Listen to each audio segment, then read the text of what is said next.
Zangon gutsuri-tsoma.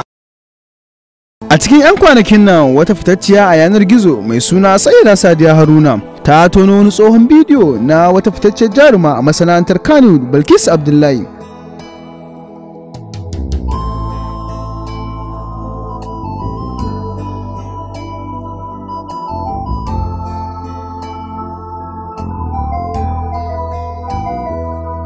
Sadiya Haruna ta ɗora wannan bidiyo ne a shafinta na Instagram.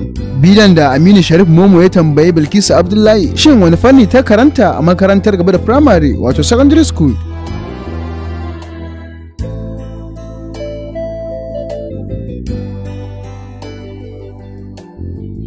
Bilkisu Abdullahi bata fahimci tambayar da Aminu Sharif Momo ya mata ba, inda ta bada amsa kai tsaye business administration ta karanta.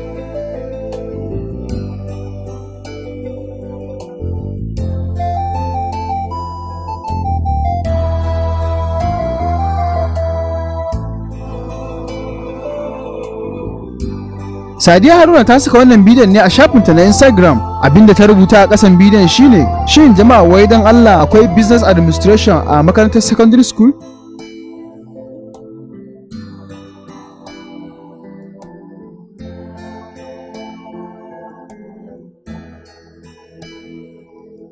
Ga abinda magoya bayan Sadiya Haruna suka dinga cewa, daga ciki akwai fitaccen mawaƙin nan na Kano, Al-Amin G Fresh, mawaƙin Kano to California, cewa rashin ilimi ne, inda Sadiya Haruna ta yi kyalkyala dariya da hotunan emojis. Ita kuma Zibana cewa ta yi, but she look like someone who is educated, ashe irinmu ne.